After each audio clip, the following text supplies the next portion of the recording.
All right, so I'm going to start this off by saying don't let anyone ever tell you that running the pressures up in your transmission does no damage. And the reason why they run the pressures up in the transmission is so they can use the same amount of friction material to hold more torque, okay? So if you up the pressure, the diameter piston, the surface area, that all gets multiplied to the pressure applying the clutch pack, okay? There's a problem with that, especially if you have, well, no, you have to have a lock-up torque converter, okay? Because that's the only way the torque converter gets locked up. So if you look at a torque converter, let me just grab one, all right?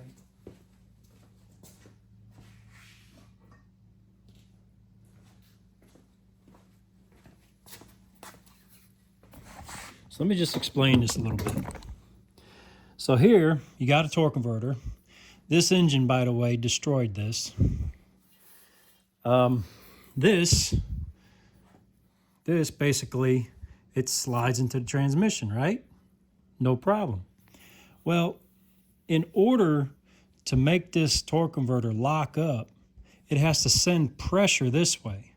So if it's sending pressure this way, what do you think it's doing? It's pushing on the thrust surface of the engine, okay?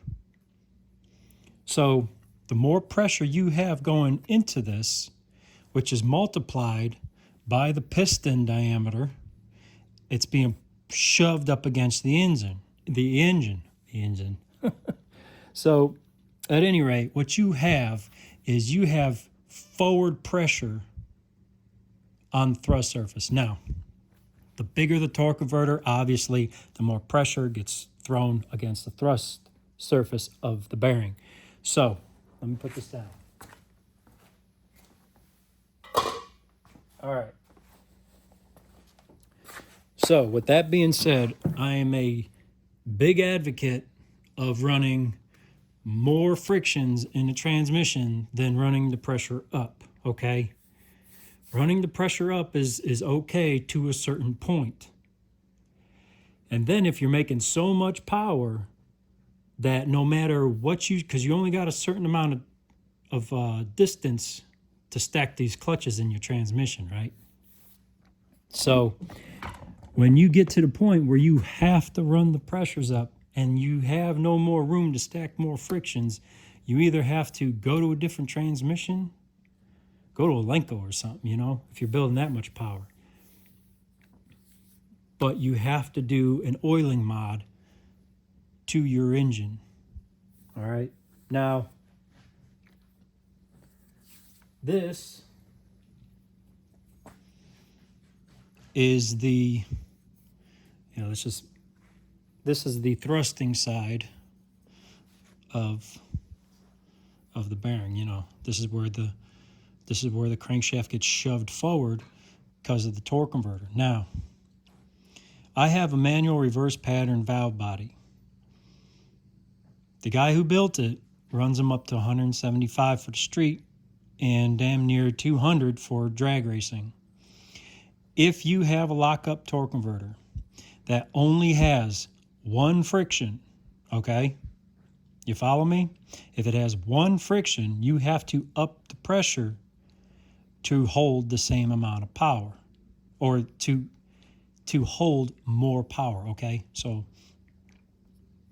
and the only way to get around that, to lower the pressure so it doesn't push that much pressure against this thrusting surface here, is to stack more frictions in the torque converter. So, with that being said, don't listen to the guy who says you only need one friction in a torque converter, okay? It's always good to have 2 friction surfaces or 3 in a torque converter, which, by the way, the friction surfaces is not the friction discs. You only have 1 or 2 friction discs in a lockup torque converter for a 2 or 3 friction surface side, okay? So that's another video. I talked about that in my other torque converter video. But anyways, to remedy this, to prevent this from happening, you have to modify the block. What am I talking about? So, when you have this in the engine, let me just get up close.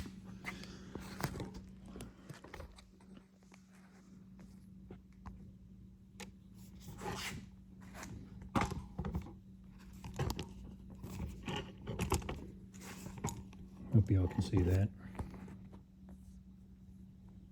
So, when this is installed in the engine, right? That would not be the right one. Got your bottom. And by the way, you don't need to cut that out. Don't just don't do that.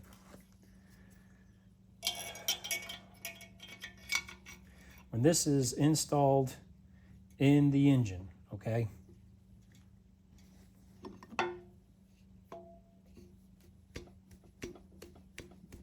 These are coated, so I like to help them seat into place so they don't scratch the coating off the backside.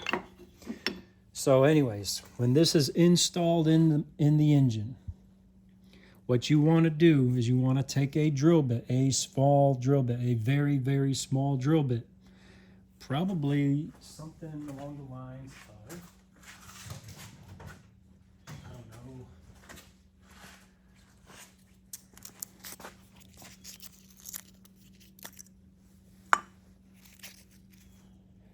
let's just say 35 thou. And what you want to do is you don't want to drill in to where that valley is, okay? Don't drill into the valley. Because if you drill into the valley, you're going to have a constant oil leak, all right? What you want to do is you want to drill into the thrusting surface, the flat part,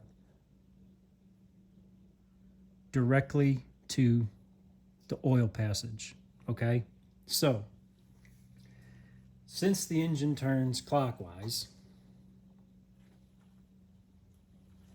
naturally you'd drill it like that.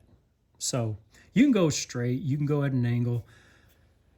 It's hard for me to drill at an angle, okay? It's easier just to drill straight, and that's perfectly fine, okay?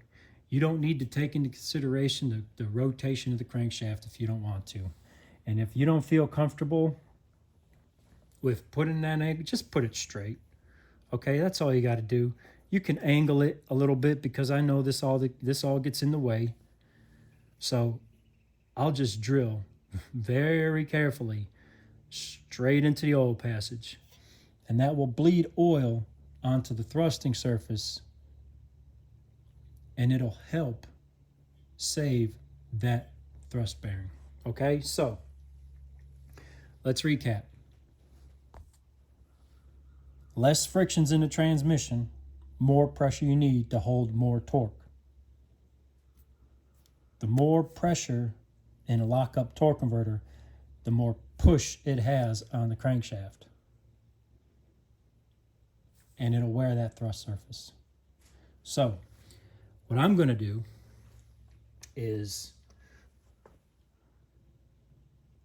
do a little bit of the video of me drilling that, and that's about it. I'm not going to take the whole video of me drilling it out because, I mean, come on. You don't need to see me drill for half an hour through that passage, okay? And surprisingly, these little drill bits are quite fast at drilling. So you just got to go really slow and very light pressure, because as soon as this binds, it'll snap this off. And then that's a whole nother video. So